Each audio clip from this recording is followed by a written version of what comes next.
Now will we see the magic?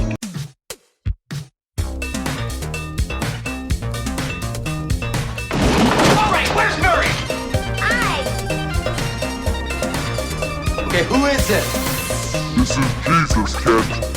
Know then that it is the year 10,191. Yes, we are bored.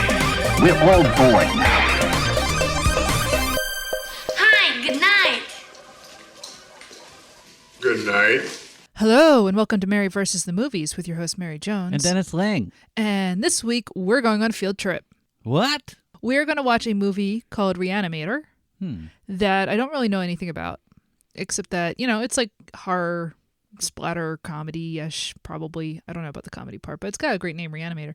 Yeah. But we are going to a space called, I think it's like Space 1026 or 1026 Space. It's a performance art space in Philadelphia. A Twitter friend of mine who goes by the handle Gumball Eyes, he told me about this new kind of thing that they're doing there, showing films. You know, he invited us and said, would you like to come and watch this movie? I thought that would be awesome. Previously, I know they showed Society, but we had just watched Society, and I was like, yeah, I don't know if I'm ready for that. But luckily, I've never seen Re-Animator, and I thought, hey, perfect. You know, it's the right time of year for, you know, horror-type movies, and this is one we haven't seen. It's the 80s. So, yeah, we're going to go down and watch that, and I'm very excited. Do you know anything about it? No. Like who's in it? No. Actually, I don't either. Wow, cool. Yeah, we're both blind. I know I've seen the name Re-Animator before. Like, is Cronenberg, like, is he in it? I don't know. See, it's got a name that makes you think about Cronenberg, right? Yeah. I don't know if he's got anything to do with this. Because I know he's been in films playing a creepy guy. So I don't know if this is a Canadian movie. Do you know if it's Canadian? I don't know. Why do you think Cronenberg's in it? Some little part of my mind says Cronenberg is in one of these things. Okay. But I don't. It could not. It could be a completely different film. I mean, so it's got a name that Yeah. I assume means we're going to reanimate the dead. Whoa! Spoiler alert. Well, you know, what else could this possibly be? Maybe it's about drawing. It's a cartoon. Yeah. It's a really long version of Duck Amuck. Yeah. Actually, that'd be kind of They're great. reanimating it. Yes. It's a completely redrawn version of Duck Amuck then. Yeah. Actually, I think they did like 2 or 3 versions of that. It's just that there's one that's perfect, and then they did a couple of variations. So is the Re-Animator a mad scientist? I assume. Okay. As far as I know, this is like a type of a horror movie. So yes, you're asking, is it supernatural or is it science? Right. And I don't know, but I'm going to go with science, if only because, saying you're reanimating a dead object into life, that sounds more like you're using a sciencey word. Yeah. Right? You're not saying like resurrection. You're not saying, I don't know, there's nothing about ghouls per se. You know, it's this. Oh, you know what? I think that was acorns hitting the roof. Yeah. Oh, wow. Bodies. Yeah. I doubt the microphones picked that up, but all of a sudden we heard all of this like clatter up on the roof, and it ain't Christmas Eve, so I don't know what that was, but I assume it's a bunch of acorns. It's a great pumpkin. Yeah. So, yeah, I mean, to some extent, we're just kind of riffing here because I don't know anything about this movie. It sounds like the type of movie, last week we did Waxwork. Yeah. And this feels like the kind of movie that would just play on cable. This is earlier, though, right? Yeah, maybe. I don't know. Yeah. I don't know. I've done my best. Like, I've seen the name, but I'm really bad at retaining information. As I've said before, I have a memory like a goldfish. I don't, remember things. I feel like Tim Thomerson is in a movie like this, but I don't know if it's this. I'm going to pretend I remember who Tim Thomerson is. Tim Thomerson, the second star of Metal Storm? Metal Storm. God. The destruction of Jared Sin. You know what? That's going back for this show at this point. It is. That's like within like early 20s, I think. I was so excited about that movie, and it was such a turd. Well, hopefully this movie will be better. I think this will be better. Yeah. How can it not be? That's true. Well, I don't know. Does it have, what's his name? Richard Mall? Yeah. Oh, Richard Mole. As a Cyclops? That was fun. Yeah. Yeah. the best part of the movie, Yeah, honestly. he really was. So yeah, Re-Animator. I don't really know anything about it, and that's Do you a think good there's thing. sex? Do you think it's like I mean, it's the '80s. I'm sure there's something like just sexual. boobs? Yeah, just boobs showing up out of nowhere. Yeah. You know, I mean, we went into Waxwork not expecting the Marquis de Sade. Right. So, I mean, sex shows up in the weirdest places in the 80s. Yeah. Yeah. So, yeah, will it be gory? Probably. I mean, I assume. You brought up Cronenberg. You're not sure why. Maybe this is a gory movie. You know, I don't know. Yeah. I think it's more like it just seems like with horror films, like they all kind of become friends, you know, from like because a lot of times like the cameraman of a horror film will go and direct their own film. Sure. And then, you know, it just seems like they kind of reuse friends and stuff. Because you see that with, what's his name? Knight Rider's director. Oh, Romero. Yeah. He'll use guys all the time. Absolutely. Like, yeah. Yeah.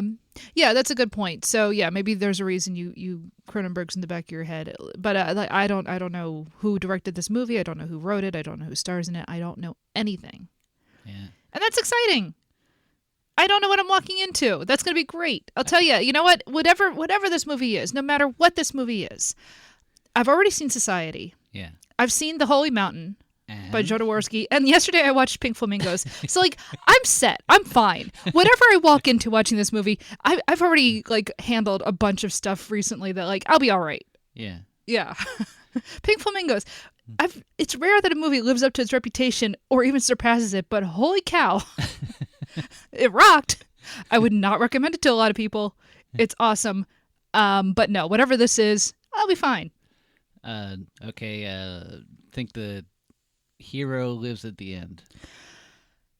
You're assuming there's a hero. Yeah. The protagonist. Protagonist. Yeah. Sure, why not? I mean, lately I've been kind of surprised at how many like protagonists are surviving the movies that we're watching. So, yeah, why not? Yeah, in Waxwork, the protagonist lives just because he's the most boring person in the Oh film. my God, he really was.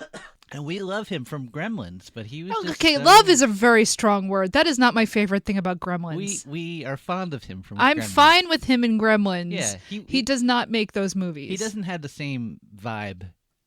His Gremlins character vibe is not here. No. Or was not in that. No, definitely not. Yeah, we're already talking about the previous film because we know nothing. We know nothing about this movie. I know. And like I'm actually looking at the clock and like we've been talking for about 8 minutes and I may not even have a lot to edit this time. at least going in. Going in we don't have a lot to say. Guts. Do you think Guts will be hanging out of anyone? I hope so. I hope there is splatter everywhere. That's not something I've often thought to myself. It's not something that I used to think. But you know what? Bring on the Do you guts. think a brain will be in someone's hand? God, I hope so. Okay. Just a big old handful of jelly brains. Eyeball violence? Oh, no. Come on, man. Why you gotta go to eyeballs? Well, now that I have a has to limit. happen. I have a limit. It's the eyes. Okay. You know, that's why King Lear is the most gruesome Shakespeare play. Yeah. They go for the vile jellies. Ugh. Yeah, it's terrible. Oedipus, man, that's a rough play. They go for the eyes. Yeah. Please don't go for the eyes. Okay, so having said that, shall I think we? we've covered all our bases. I think we have. Are you ready to go take a ride downtown and go watch a movie?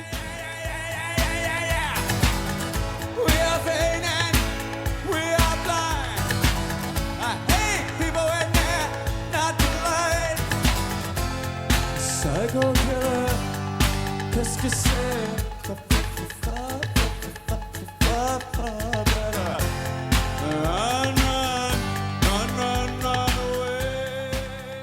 So this afternoon, actually this morning I should say, we went and saw Killers of the Flower Moon, Yeah. which was, honest to God, I think that's probably the best movie I've seen in a theater since Children of Men.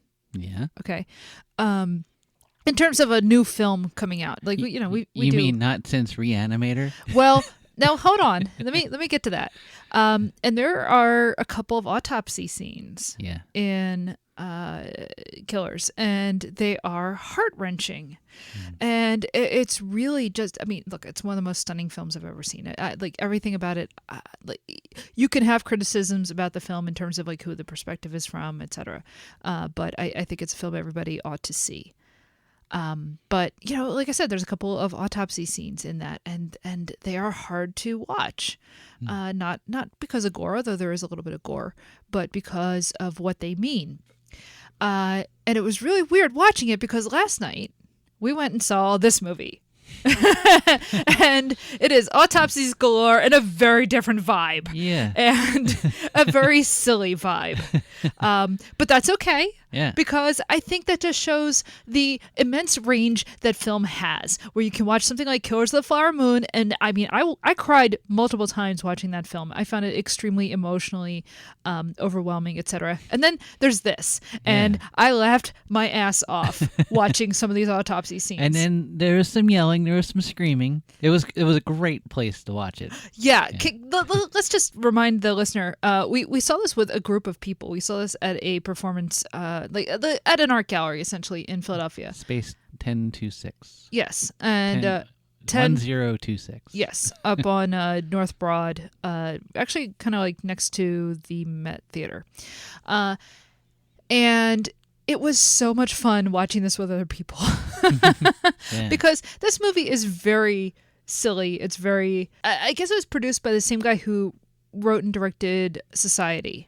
Although he did not write or direct this. Right. But he egged the guy on. He said to the guy, come on, man, make this movie. Yeah. And this does not have the same political bent that Society has at all.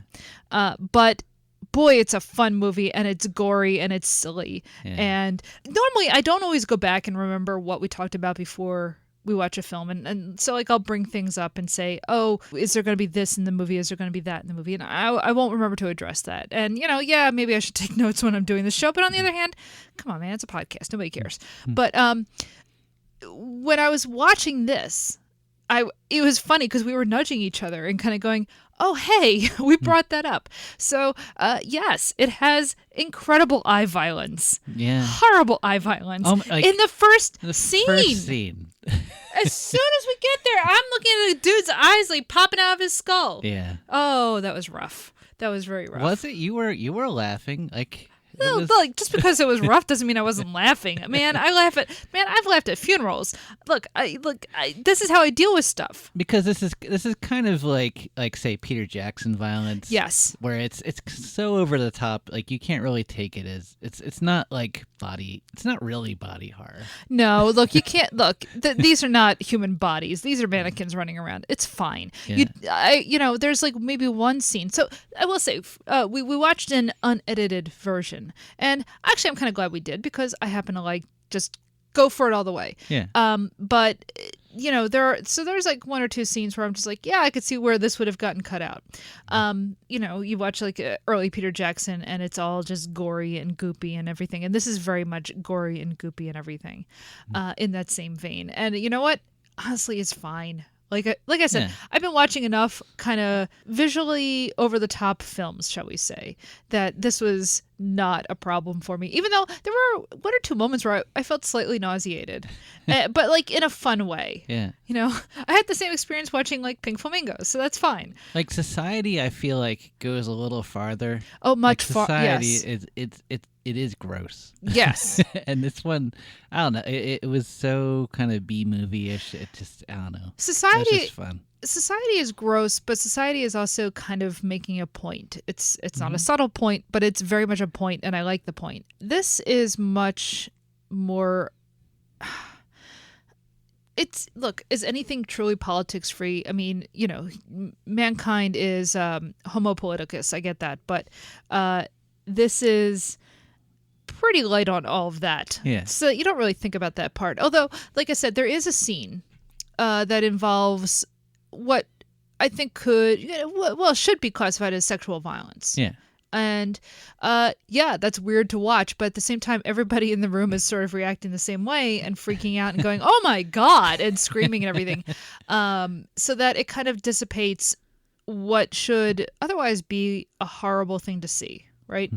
So it's not that it's fine, but it's easier to take when you're in a room of people and they're laughing and screaming, and it's it does something to kind of ameliorate what would actually, in reality, be a horrible thing, right? Like that's Because at the same time, what I'm talking about is like a disembodied head yeah. trying to like sexually assault a woman. Yeah. And like that's an absurd thing to think about. It's so ridiculous. It's so over the top that you kind of laugh at it. You just laughed at it. Yeah. Like if you on the one hand, it's like horrifying. And like I don't know a whole lot of people who have not had some sort of sexual assault happen to them, but that doesn't mean you can't watch this and kind of laugh at it because it's absurd. It's a head. It's a head. It's a and head being held by its body. Right.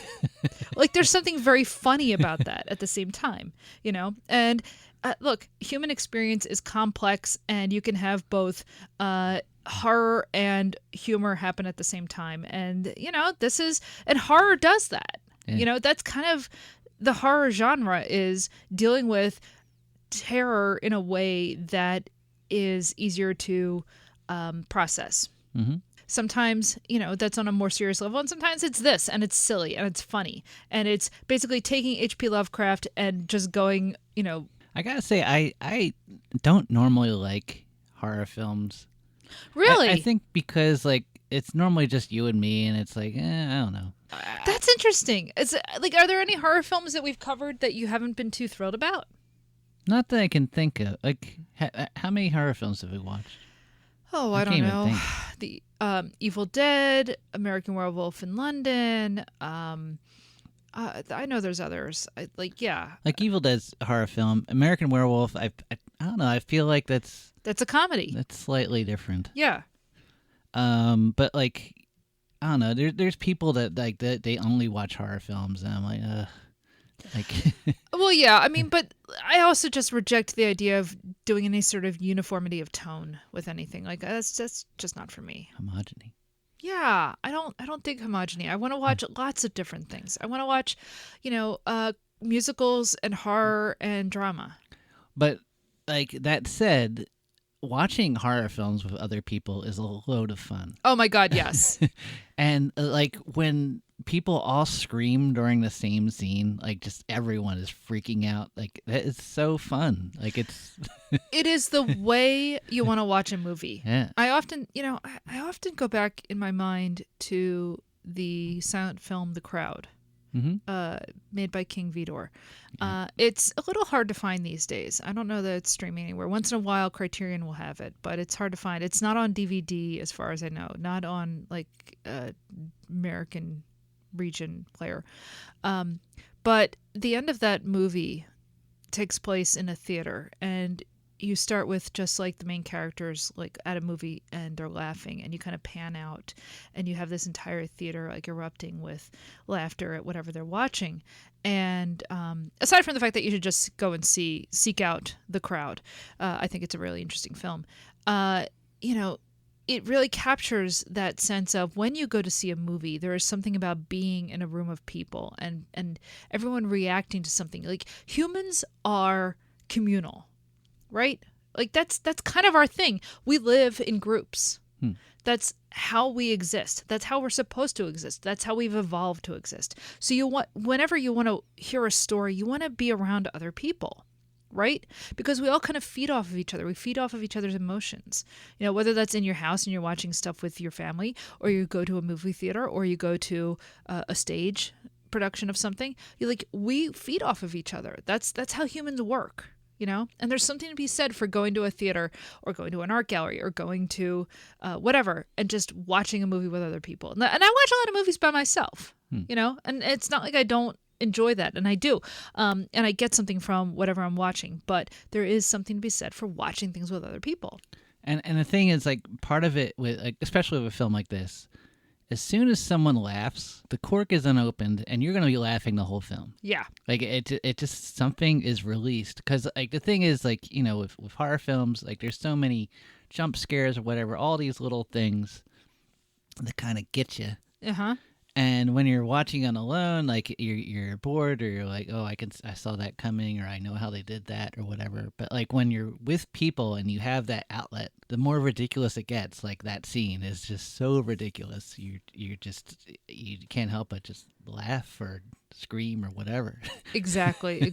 So, stick around for the end of the show. We're going to actually have an interview with Bruce, who showed up, who kind of helped curate the show that we went and saw, and is one of the programmers for this movie. It was such a fun night, by the way. Oh my God. It was Seriously. because it wasn't just the short film and Re-Animator that we talked about in the interview. After that, we saw another like a 48-hour. Yeah, like we saw like a second short film that was part of this 48-hour movie project. We saw people doing short readings, music. There was like a lot of stuff. It was.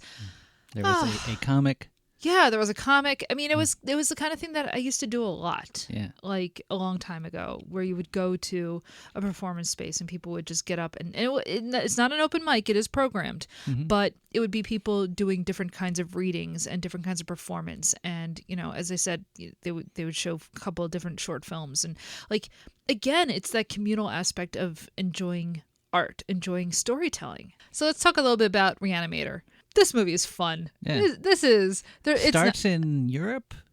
Well, okay, Is it so Germany? Yeah, it's Switzerland. But let's Oh, that's first of right, all yeah. let's start with the fact that so this is apparently an adaptation of a H.P. Lovecraft story, although not one that he was particularly fond of. No. And I don't know how much this actually reflects what he wrote, because it's mostly a parody of Frankenstein It sounds like what, and Bride of Frankenstein. Stuart actually. Davis, is that the director? Yeah. Stuart? Yeah. He just wanted to do Frankenstein, and I guess someone else brought H.P. Lovecraft to him. Yeah. And he kind of adapted that, took names from the characters, but Right away, it's like we're at Mysticonic University, Mysticonic Hospital, and all that stuff.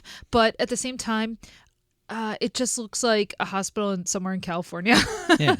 So it's like you have this image in your head, like they mentioned, like Arkham at some Yeah. point. We should go back to Switzerland.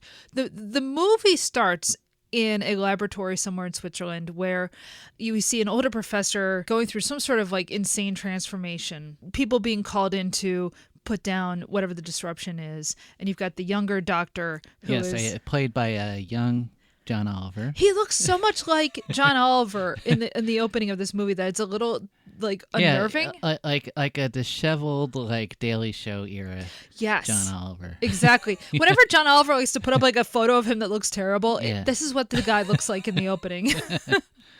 But so he's helping the professor who has, I guess, been injected with like whatever like regenerative serum. One thing that stuck out to me was the doctor that they're reviving is named Hans Gruber. Oh, Right? wow. Yeah. Huh. So like, I just want to like, we can't grab John Tiernan because I'm pretty sure, or McTiernan, because I think he died. Yeah. sorry. Unfortunately, but I'm just like, were you watching Re-Animator when you named Hans Gruber? Because I want to know. That's not a name you just pull out of nowhere. It's like the Mary Jones of. No, it is not. It is absolutely not Swiss the Mary Germany. Jones of Swiss Germany. But anyway, of course, he dies. And in the process of dying is like his eyes explode and there's all sorts of blood and stuff. So there is your eye violence. Yeah.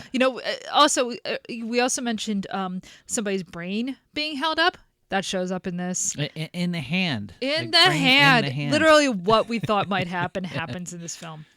So that's the opening of the film. Is this dude is like, revived in some sense, and it does not work. So the thing is, like, we talked about eye violence, and then the opening of the film is just like the credits are all like these like these kind of drawings, like these kind of like medical drawings, like out of Grey's Anatomy. but always focused on the eyes. And I thought there was going to be a ton of eye violence. Like I thought jellies were going to be exploding everywhere. Not really, No, thankfully. it didn't work out that way. No, I'm relieved. Yeah. All the other parts of the body got Oh squished. boy, they do, don't they? Though. But so once we've been introduced to kind of the idea, and so the younger doctor, the John Oliver stand-in, his name is Herbert West. Yeah. And which is a Lovecraftian. yes, that's a Lovecraft character. I'm not a huge Lovecraft guy. Like Yeah. I've heard the thing that should not be, the Metallica song. I may have read like one or two. You know what the stories. Necronomicon is, right? Yeah. No, you don't. That's fine. Don't worry about it. I Like, feel like I've seen it in video games. he's very influential, especially on film for some reason. But there are some issues with what he wrote and who he was as a person. So 2 things. You brought the opening credits. Yeah. And I like you mentioned because it's all that like kind of Grey's Anatomy style drawing, it reminds you of like going to a punk rock flea market. Yeah. Because that's the kind of artwork you would buy at one of those things. Yeah. And like, we go to those. It's kind of awesome. Yeah, no, actually I kind of love it. It's all very, gothic, Yeah. Medical charts and stuff. Like, look, I'm the daughter of a nurse. I grew up looking at like medical textbooks and stuff. I'm grossed out by it, but fascinated. Yeah. And really, what's the difference between being grossed out and fascinated? There isn't one. So yeah, I kind of love that. But also, boy, the theme music to this, like the score, is just constantly stealing from Bernard Herrmann's score to Psycho. Go ahead. Why not? Steal away. And what's really funny to me about that, so they're constantly reusing the theme to Psycho, and not the theme you're thinking of. You're thinking of the shower scene, It's not that. It's the actual score. I can picture in my head Janet Leigh driving down like a California highway and stuff. Like that's the part that they're stealing from. If you know the movie Psycho, and if you don't, what are you doing here? You should have seen it already. It's great. But so they use the score to Psycho, and they kind of like slightly rework it, but no, it's basically just Psycho. Yeah. What I found really funny was our lead in this film, the character Dan. Yeah. I can't remember his last name off the head. The doctor student guy, the intern, Dan. He is sleeping under a big poster for Talking Heads Stop Making Sense. Yeah, again, like, because that was in Weird Science, too. That was in Weird Science. Well, Yeah. look, Stop Making Sense was a huge deal. Let's Yeah. not pretend that like Talking Heads were an obscure band. They were not. But it's as ubiquitous as like Pixies Doolittle posters were. In the Like the 90s? 90s. Yes, that's true. But so what I thought was very funny was they're reusing the music from Psycho, and Stop Making Sense starts with Psycho Killer. But there's also 77? there's a line in here about talking heads, and at the end of the film, if you think about it, who is the main villain but a talking disembodied head? Whoa. Isn't that great? Look, this movie rocks. Mind blown emoji. Yes, it is. Yes. Is this like one of the greatest movies ever made? Absolutely not. But I appreciate when you do something like that. Yeah. Like- wow. Layers. Layers. It's like an onion. Yeah. So yeah, once we leave Switzerland and the Doctor Who was trying to be revived and it didn't work, and you've got Herbert West and all that stuff. Then we cut to Mystaconic Hospital, University, etc. And Dan is like an intern. He's not quite an MD yet. I can't remember what the levels of being a doctor is. I know your cousin is a doctor. He's a scrub. But I don't know if is he a scrub I don't know. or whatever. Like I don't know. It's all a little hazy to me. Like the levels. Like I don't think the people who wrote this movie probably know either. To be honest. Yeah. But the point is, he's not an MD yet, but he works at the hospital. He is dating the daughter of the dean of the school, and at the same time, he's in like whatever the MD program is. And when we open the film with his character, he is trying to revive a patient with what do you call it? The paddles. Yeah. The paddles. Yeah, no, the way you're trying to shock the heart. Defibrillators. Thank you, the defibrillator. Yeah. And it's not working. So we get the idea that like, oh, he is a doctoral student and he wants to like, whatever. He's a doctor. He just cares too much, man. It's funny because like the opening of this, it reminded me a little bit of like, not the opening, but like this particular part of the movie. I was just like, yeah, it's like I'm watching ER again. Yeah. I used to watch a lot of ER. So, but it has that kind of feel. What's funny is, so this movie came out in 85, and weirdly, there's something about the production quality that looked more 90s to me. Yeah. I get it. It sort of It sat. doesn't look as dated, and I wonder if that's partly the music too, because Right. that's the thing with like a score like this. It doesn't feel as dated because it's that's how they've been doing it for a while. Granted, stuff from the 90s is dated at this point. I understand that. But you can often feel something feels more like the 80s and something feels more like the 90s. And this felt more like it came out in 95 than it came out in 85. Like it looked cleaner than like. Yes. There's something about the Yeah. film quality that looked slightly cleaner, but also a little less technical than something like a real movie from the 80s. Yeah, it felt Cinemaxy. Yes. Yeah. You know what it felt like? Honest to God, you know what it actually felt like? What? Ferengi's Dark Place. Oh yeah, oh definitely. It Probably is, intentionally on Darth Ferengi. yes, absolutely. Guys. I wanna find out if like they were watching Re-Animator because it absolutely feels like the same universe. So if you like that, you might like this movie. Yeah. You've got Dan, and he is dating what's her name? Meg. Yeah. Meg is the daughter of the dean of the school. They're engaged, but they're also sort of like sleeping together in secret, which is sort of like nobody in the 80s, I think, cared that much. But whatever. This is it's movies. Herbert West has come over to the States from Europe and is now his roommate, working at Mystaconic. There's a great hospital. scene where he's like, "Do you have a basement?" And he goes on, "This is perfect." Okay, so here's the thing about the basement. Okay, number one, looking at the set that they built for this basement, it's like a 2-story basement. This is a huge basement. I've never seen a basement this big, and that's fine. This is a movie, whatever. But the other thought I had was, remember when we were looking to buy a house in Ambler? Oh boy. And we came across the murder basement? Yeah. Okay, so just as an aside, because we're talking about spooky things, it's Halloween. When Dennis and I, we got married and we were looking for a house, and this is back in the old days when you could actually buy a house. Wait, we're married?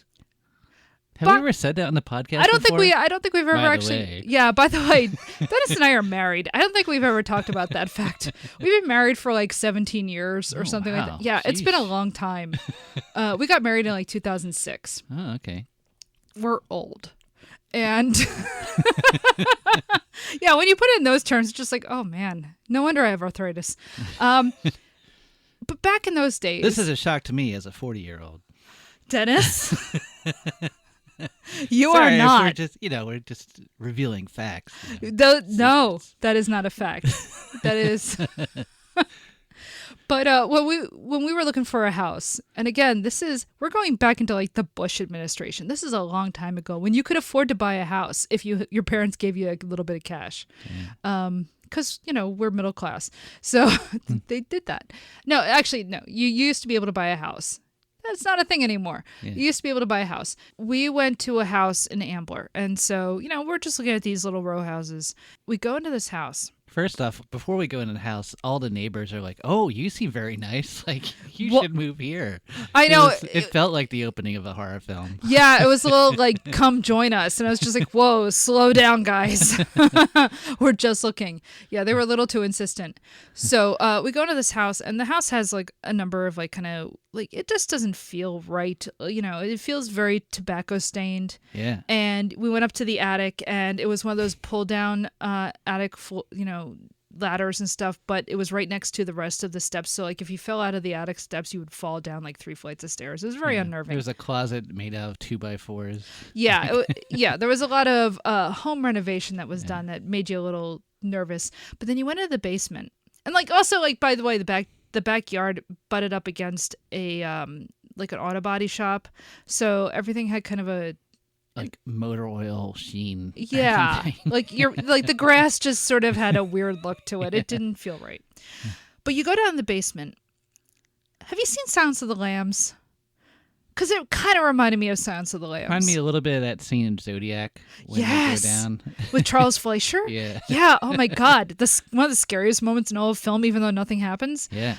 Yeah. So you go down to this basement, and they had erected walls inside the basement in a way that the walls were not there when this house was built. Definitely, like it was just cinder block that they had put up to make little cubby holes, and like there was like one little room that you went into, and that was the French drain.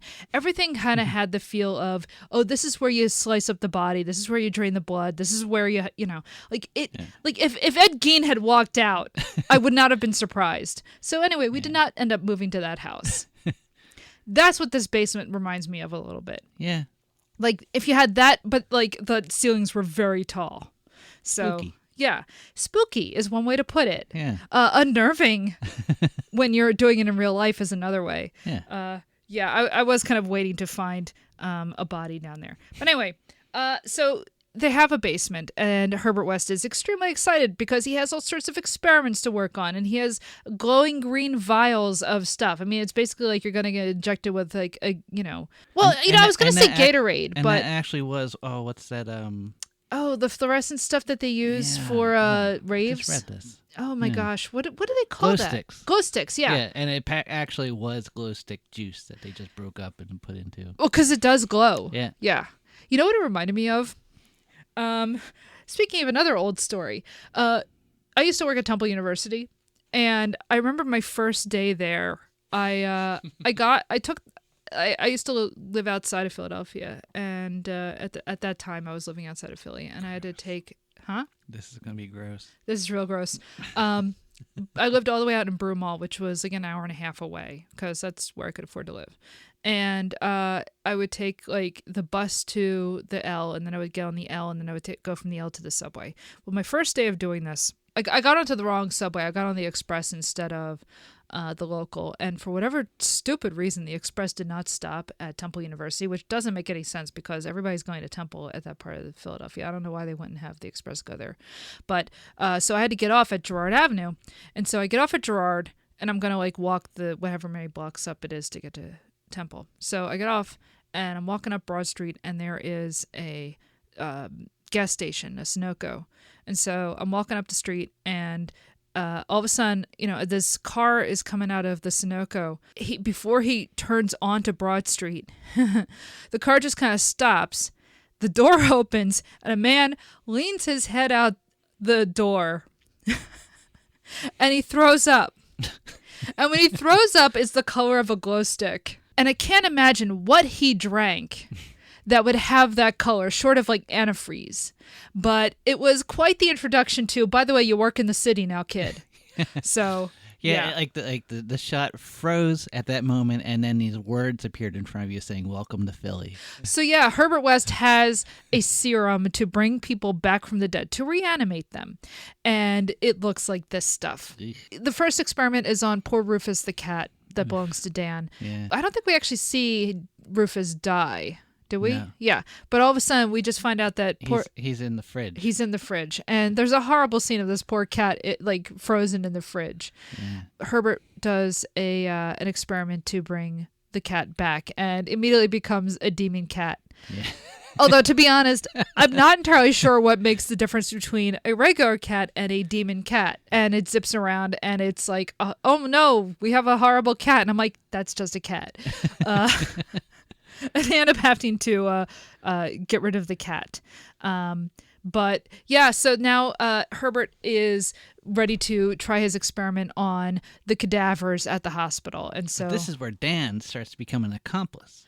Yeah, so Dan's not into this idea at first, but Herbert ropes him in because it's just like, well, I'm going to tell Meg's dad that you're having sex with her. And I'm like, they're engaged. I'm pretty sure that's kind of just goes with the territory. But Dan is definitely curious. He's a little bit like Leonardo DiCaprio's character in Killers of the Flower Moon. He's a little responsible, I think. Oh no, like Dan's not a good person. No. Dan is not a good person at all. He totally goes in on this. Yeah. He can say that like, oh, it wasn't my idea. Whatever. You're still like reanimating the dead. You're still a bad guy. They start like reanimating bodies, and they start off with one dude, and he is red, mad, and nude as soon as they bring him back up from the dead, and just starts charging around. Pretty amazing how many scenes there is with this guy wigging out in the morgue.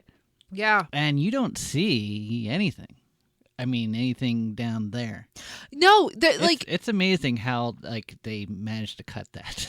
Yeah, I'm surprised at the lack of male genitalia in this movie, even though the actors are definitely nude. Yeah. Editing is everything, isn't it? Yeah, plenty of boobs, but there's a lot of boobs in this movie. Yeah. But yeah, so they start bringing people back from the dead, but they realize, oh, this doesn't quite work the way you think it's going to. Like, they're not a person in the same way. They're just sort of a body running around doing stuff, but they're not really connected to their own. They don't have a sense of self.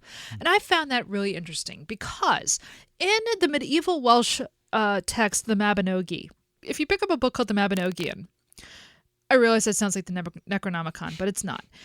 If you pick up the Mabinogion and you read the second tale, Branwen Ferchlir, Branwen and the Daughter of Lear, there is a magic cauldron, and you can throw the bodies of slain warriors in it, and they come back out again in order to keep fighting. But what's interesting is they're not the same when they come back. they can't talk, and it's implied that they're not really themselves anymore, right?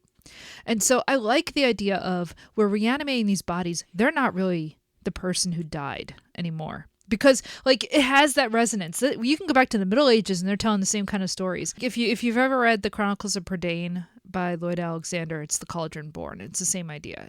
That's where he gets it from, was from the Mabinogion. So I like the idea that they reanimate these bodies. We have a cauldron. We haven't tried this yet. Well, look, Halloween is in like a week. Yep.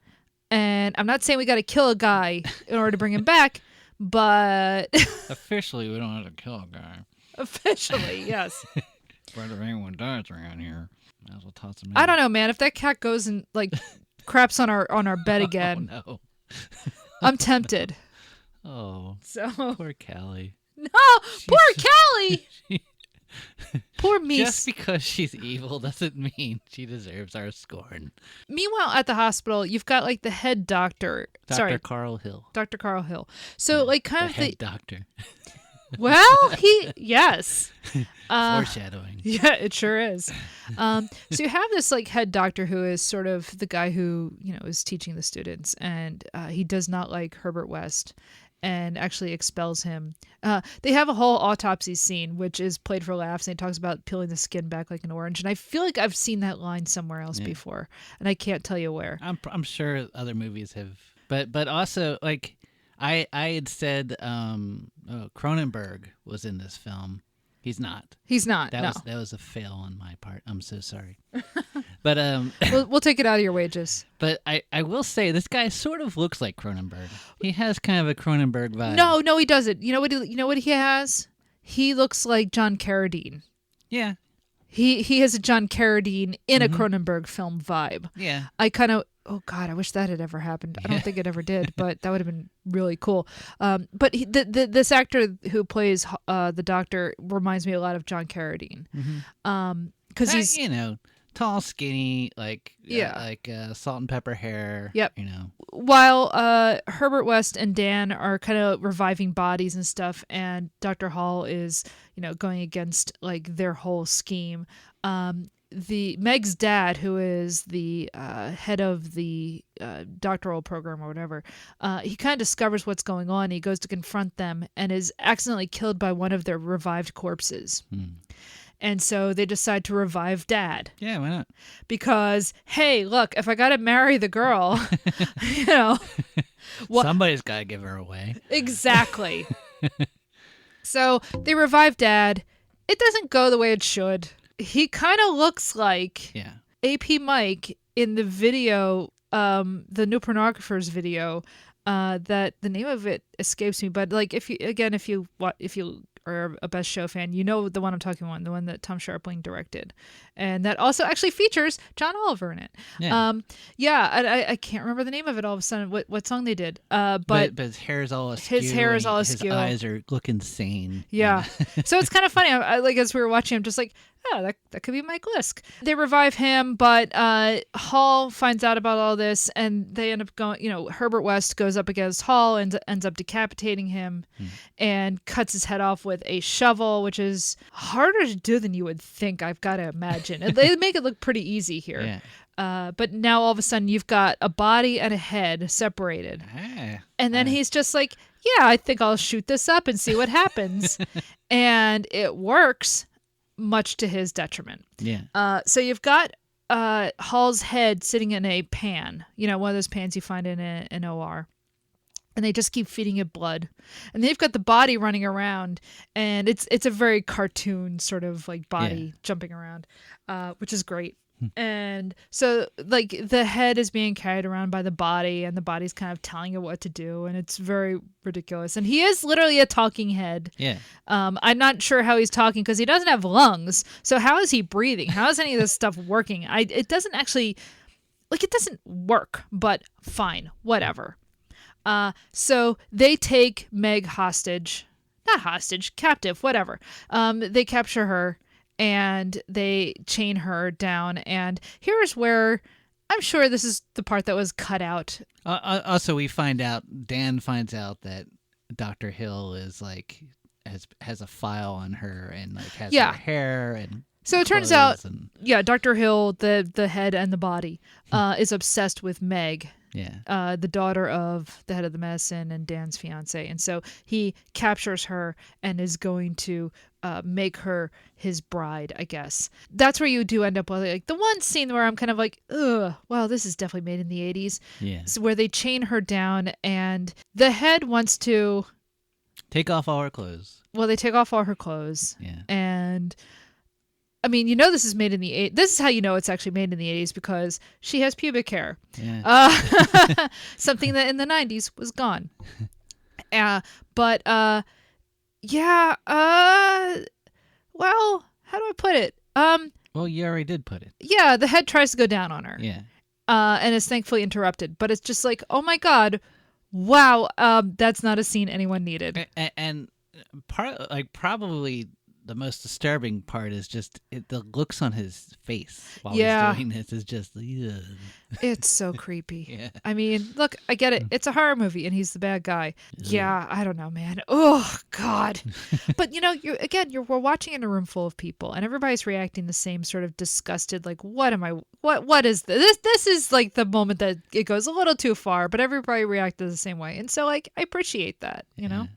Dan and Herbert West both are able to invade the laboratory and essentially like West ends up sacrificing himself in the process of also what's his name, Dr. Hill had injected all the other corpses, and so he has kind of an army of corpses to fight for him, which is pretty great. Yeah. You have all of these undead nude corpses running around trying to beat people up, and but Dan is able to rescue Megan, and she is dying, and he brings her up to the actual ER in order to save her, and because a zombie hand gets on her throat and chokes her. Yeah, he's trying to save her, and it doesn't work. Herbert West has already been killed. Yeah, Hill is dead. The head of the medicine, Meg's dad, is dead. Like actually dead this time. All the corpses are dead. Oh, by the way, I had mentioned, do you think Guts will come out?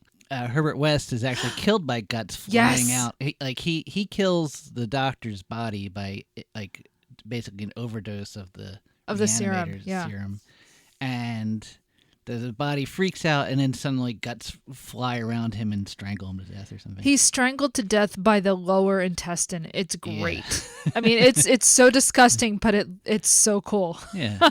So Herbert West actually ends up sacrificing himself. And Dan runs off with his notes on how reanimation works and takes Meg up to the ER. Because remember, this is all happening in the morgue of the hospital, in the basement.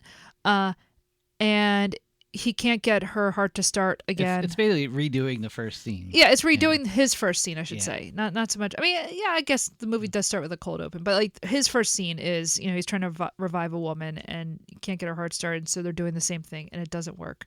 So when everybody leaves, what does he do? He pulls out the reanimation juice and shoots her up. Yeah. And then cut to black and you hear her scream. Yeah. That rocked. That movie was awesome. Yeah. Absolutely had a blast watching it. That was so much fun. It was fun. No complaints. Nope. No notes. No notes whatsoever. Yeah, like this is not a deep film. This is not. This has nothing to say about society. This was just a blast. Yeah. This was so much fun. One thing that kind of got me, the guy who made this movie also wrote Honey, I Shrunk the Kids, which is so weird to me. Yeah. Like, yeah, maybe there's also like a tie into a certain amount of body horror or whatever, but like he's just really into science. You know what? He wants science on screen.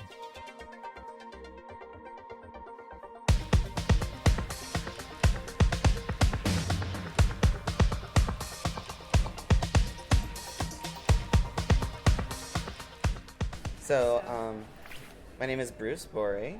I work with Space Melt Cinema. What am I? Am I an organizer, a founder, compatriot? I do Space Melt Cinema with Nick and Monty and Maddie and a whole other group of supporters and fans and friends. So, when did you guys get started? We started doing Space Melt maybe 6 months ago, and it came out of Monty was hosting Tubi Tuesdays at his house. Every Tuesday, hang out, watch something on Tubi. Nice. You've heard of like Best of the Worst. This is sometimes Worst of the Worst. And we wanted to do it with a lot more people. We like filled his living room, which in South Philly means like 12 people. Yeah. And I'm a member here at Space 1026, and we have this fantastic gallery space. We've got a projector, we've got the screen, we've got the AV equipment or the audio equipment. So it was like we can make the living room bigger if we come up here to space. So we called it Space Melt because we wanted like melty films, and it's out of Space 1026. So we're on like a different planet right now. Right. Space 1026. They used to be on Arch, I think. Yeah, it was 1026 Arch. Yeah. And now it's at 844 North Broad. But we kept the name. Kind of like 8th Street Music used to be on 10th Street. Yeah. This happens here all the time. It's just like the thing that you have to remember Yeah. long enough if you've lived here long enough. Yeah. So yeah, it's sort of part gallery, part like artist collective. There's art on the walls. There's shows.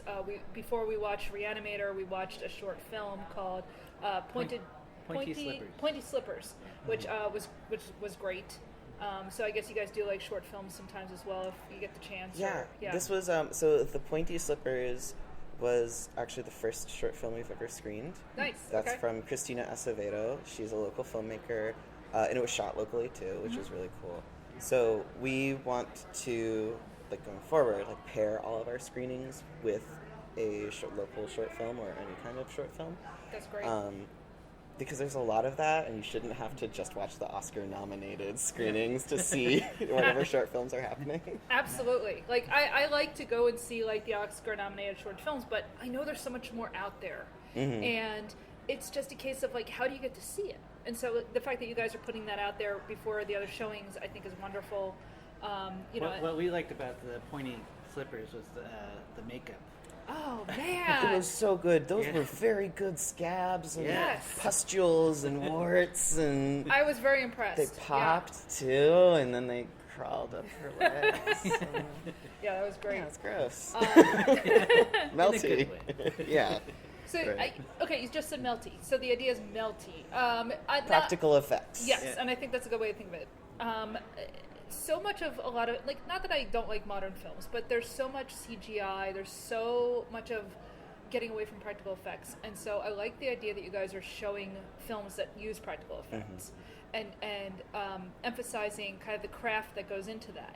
And on the one hand, you have like a short film like Pointy Slippers, and then on the other hand, you have what we just watched, Re-Animator, which is, first of all, I just want to say, had a blast. Loved Good, thank it. you. Yeah. Seriously, this was exactly what I wanted. But yeah, it's a lot of practical effects. It's a lot of just makeup, and you put red dye into caro syrup and pump it through a bag. Right. I think that they went through 22 or 24 gallons of fake blood, and most horror movies go through 2. That's I think that's what Nick, a little nugget that Nick dug up. That Yeah. was a lot of. That is Goop. great. Which apparently feeds heads. Yeah. If you have a head in a pan, just put some blood in there and it'll feel better. It's like a cut flower. I know. Yeah. Exactly. Open circulation. And helps them breathe somehow. I don't Yeah, get that there's part. no lungs, but it worked. I don't get it, but sure. Gaspy, sputtering noises as you divulge your plans. Sure. Yeah, absolutely. So how long have you been a part of 1026? I've been around Space 1026 for like 2 or 3 years now. It's something I've always heard of. So Space 1026 has been around for 25 years at this point. I always knew it as a place to go see shows, place to go to First Fridays, a lot of screen printing and skateboard art and cool stuff. And I can't believe I'm a member, and like I have a little desk upstairs too. That's fantastic. My prime function right now is Space Melt, and I'm learning how to use all of the wealth of resources here through Space Melt. Do So you I'm really make excited. art? I'm learning how to do like screen printing. I'm learning cool. how to do a lot of other stuff too. But like to employ it for the purposes of a project. Yeah. And the project is Space Melt Cinema right now. So, yeah. Nice. So, do you know like what your upcoming showings might be? What would you love to show? Oh, Because you've shown Society, which we've done on our show, and I know gonna there was open up something the else that list we here. missed. We just watched Re-Animator, which was fantastic, and I can't wait to do the episode on that. So I know we missed one in between. Oh, we did Police Story, Jackie Chan's Police Really? Story. Oh, So, see, that's another one I have to do for the show because I've never seen it. We're not limiting ourselves to like the goopy, melty kind of practical effects. We're going into like martial arts and other techniques and stuff, so that we can really shine a light on stuff that hasn't been seen, or reintroduce people, or like just have a good time. Like you were in that room. It That was a so blast. much fun to watch movies with people. Yes. We're not. Yeah. I'm trying to find the list of like things I wanted to do. And while you're doing that, I'll just say, I mean, that's what's so great about when you get to watch movies with people who they understand exactly what kind of movie you're going into. Everybody reacts to the screen. Everybody gasps and yells and screams. And People were cheering during the short film. Even during the short film, people were having that reaction, and there's something to be said for being in a group of people and having that reaction, and it's a communal thing, you know.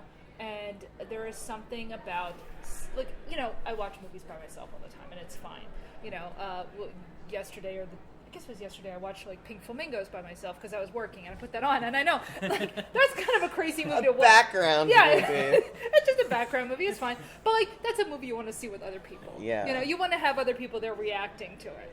And so there is something to, like, you can enjoy films by themselves as, you know, a work of art, but there is something about being in a room of people and having them react. Yeah, it's like why do we watch movies? What are we trying to get from movies? Yes. A lot of it is like a thrill, thus the melty, goopy surprises. And a lot of it is like a reflection and like easier to understand society, or some kind of confirmation that like I'm seeing things the right way. Like the movie Society. It's like, this is a normal life to me. I'm so twisted. my Joker moment. But like I mean, Joker itself is a movie. But watching it with other people helps confirm your own like place in the room, in society, in like art and everything. I love it so much. I love hearing people react. I grew up going like exclusively sleepovers with tons of movies. We'd watch 8 hours of like Lord of the Rings and Monty Python and whatever John Cusack movies we were really into. Like, just teaching me how to sit down and pay attention for 90 minutes to 3 hours was really a good exercise with my time in my life. So, like, coming up on November 1st, we're going to watch House. Nice. From 1977. The Japanese film. Yep. Japanese ghost story, camping, girls trip situation. Yeah. We're queuing up a night called Bruce's Municipal Madness, where all right. I'm hoping to do some kind of double feature. We haven't, so we try to secure we do each time secure the rights and licenses to film screen stuff. Yeah. So I can't confirm what we're screening until enough. we can make sure that the license doesn't cost like $700. Yeah. But that's a really interesting question. So, like, tonight you had to secure the rights to show this. So what does that, out of curiosity, what does that usually run? Because it's a small group of people. You know, it's like probably 30 folks were here. 30 to 50, I'd say, something like that. So it's a small group. Like, I don't know, is that okay? Like, I can cut this if you want. But. Yeah, we can talk about it and then, So to run a screening with a public audience, you need a public screening license. And you go through any of these, like, film clearinghouses for it. Okay. The American Genre Film Archive has an amazing selection and really reasonable, like, we can do this, screen these movies to a room of 30 to 50 people because it costs $80.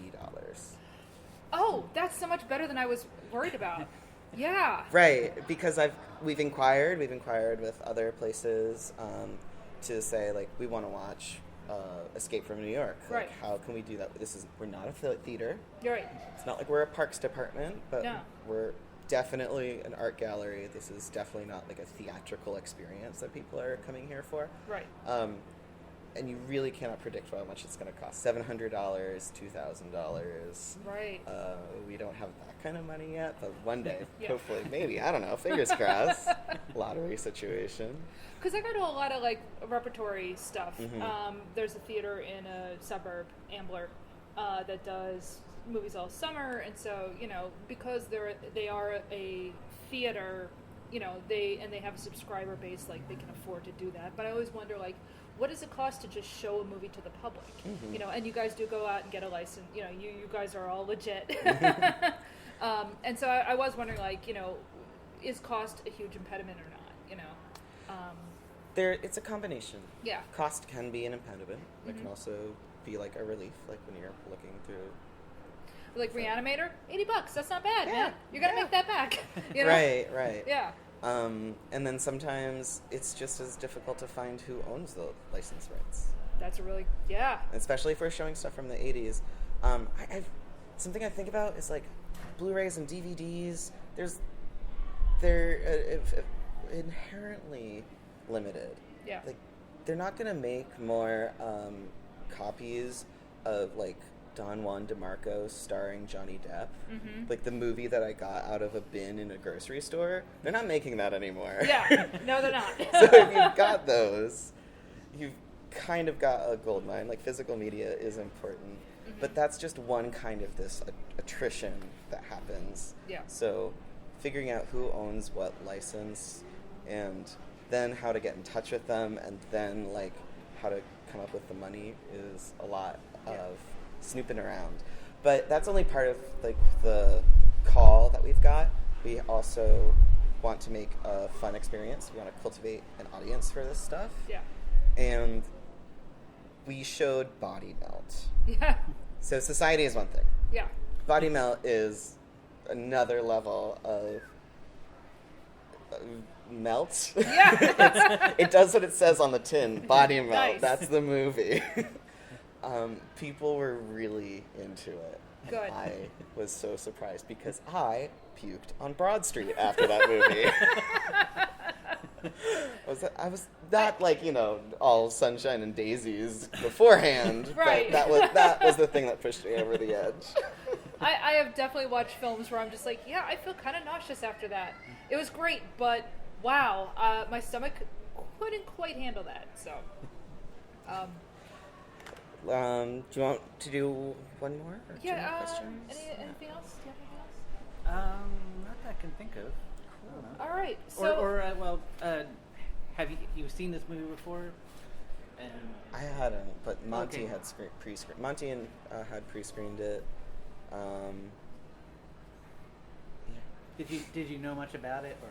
No, I didn't, but I sat in the concession area Okay. and heard people shrieking, and I thought, oh, we picked well. yes, you absolutely picked well. And so, you know what? Give yourself like 90 minutes. Watch the unedited version. Yeah. It is everything you hope it would be. Awesome. And then a little bit more like, oh no, why did you do this? Oh, that's right, it's the 80s. Yeah. Sure. Right, where you're like, ooh, did we have to do that? Right. Did we Yeah, really there's a have to make that joke? There's a particular scene in there that you're going to Oh, be boy. like, yeah, we didn't need that. Heard about that in the bathroom line. Uh-huh, Heard yep. about that afterwards. Right, yeah. But, you know, it's the time. I go, well, all right. No, we're gonna tighten the screws on our sexual violence as a plot motivator ban. It's so hard to avoid. I mean, honestly, it's hard to avoid with a lot of these. I mean, films. it's kind of Yeah. how it's Like, part of society. It's built it- into it, and you it don't is. have to have it. Doesn't have to be this way. It doesn't have to be this way. And you can get into kind of like the hazy territory of when you depict it, what are you doing? Why are you depicting Right. it? You know, we watched Evil Dead, I guess, a year ago, and I think it's a brilliant film, and yet you can still ask those sorts of questions. Yeah. And I don't have an answer. I really don't have an answer. But having said that, I still had a fantastic time watching Re-Animator. I am so glad you guys had programmed this, and I can't wait to see what you guys do next. Awesome. Bruce, thank you so much for coming on the show, and hopefully we'll see you again soon. Yeah, absolutely. Thank you so much for coming out. All right, folks, seriously, look up Space 1026. Go to one of the showings for Space Melt. It's right next to the Met. It's right next to the Met in Philadelphia. You will have a great time.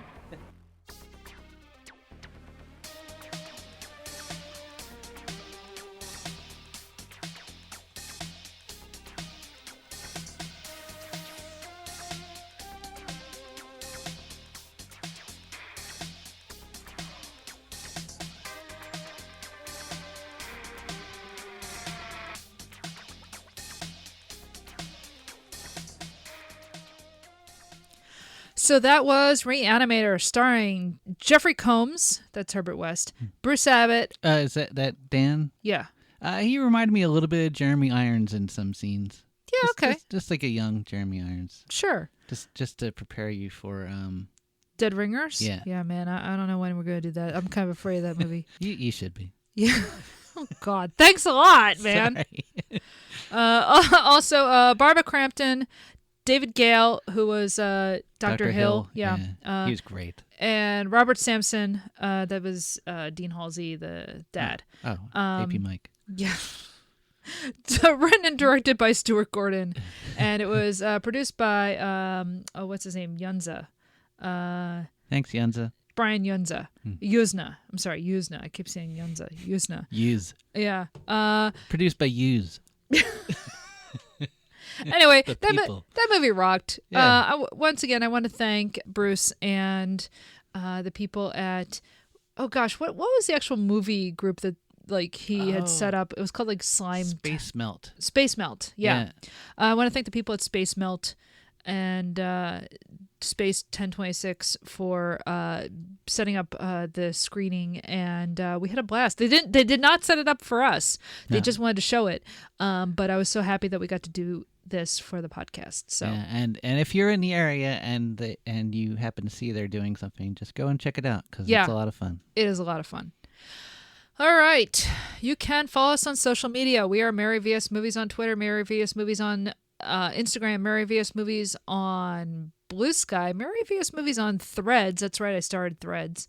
Mary versus the Movies on Tumblr, and hopefully we'll have the website up and running soon. You can listen to us on all of the major platforms. We are on Apple Podcasts, where you can rate and review the show. We would really appreciate it if you did. We are on Spotify, where you can also rate the show. I don't know that you can review it, but you can rate it. We are on Google Play. We are on Overcast. We are pretty much anywhere that you can plug in an RSS feed. You can get that from one of our social media accounts. We usually link to that, and you can plug it into whatever your podcatcher of choice is. We have a Patreon where you can help to support the show while also getting access to our second podcast, Hollywood Avalon, where we will review films of an Arthurian bent. Hopefully soon we will be watching King Arthur, the 2004 Jerry Bruckheimer piece of garbage. I can't wait. I hate that movie. Hopefully we'll be watching that this week, actually, so that we can get that out before the end of the month. Because get it out of the way. Yeah, I hate that movie. But we've watched movies that I love, by the way. We've watched Night Riders, which is the George Romero film, which I love so much. We watched Indiana Jones and the Last Crusade, which is one of my favorite movies. We watched The Kid Who Would Be King, which was charming. We watched The Knights of the Round Table from the 50s, which was actually a lot of fun. Yeah. We've watched First Night, which is terrible. King Arthur Was a Gentleman, which is like a British propaganda film from the 40s. That was kind of fun. That was kind of fun, actually. Yeah. If you subscribe to our Patreon, you will not only be helping to support the show, because as you know, we don't have any ads, but this show does cost money to make. Plus, we put in a lot of hours on making it. But if you subscribe, you will get buttons and stickers once we get all of our stuff together, because we moved, and so we do owe people, and I really do apologize. But you will get buttons and stickers, but also you get access to this other podcast. So next time we have to flip a coin. That's right, we're back to flipping coins. Oh boy. Our choices are This seems like a wide range. This is quite the wide range, because our choices are between the famous apocalyptic TV movie, I guess it is, The Day After. Yeah. Which I never saw because I was too young, but I've only heard of. I saw it in class. Oh, God. Yeah. Really? Ugh. So the choices are between The Day After or the comedy Ruthless People. You could argue The Day After is also about ruthless people. Is it really? Well, I mean, yeah, I guess if you want to blow up the world, that is pretty ruthless. yeah. So yeah, honey, are we going to watch The Day After or Ruthless People? Let's flip a coin and find out. So should ruthless people be heads because they're people? Okay. Yeah, because they're people. Hey, ruthless people. All right, the next movie is going to be the comedy Ruthless People, but that means the movie after that is going to be The Day After. Oh, fun. I can't wait. Yay. Yay. That'll be fun. Should we watch that with people so we can all cheer and laugh? Keep it up and I'll make you watch Threads. Wait till we see When the Wind Blows. Yeah, those are all on the list. Originally, I had this idea of I was going to do Apocalypse Month. I'm so glad we're not doing that. I was horrified. Dennis was so upset that I was like, all right, I'll space it out. If I had to watch Day After and When the Wind Blows or one after the other, that would be a horrible 2 weeks. Ugh. No, so the next movie we're going to watch is Ruthless People. Good. Okay. Once again, I want to thank the folks at Space Melt and Space 1026 for showing this movie. We had a blast. So until next time. Cat dead. Details later.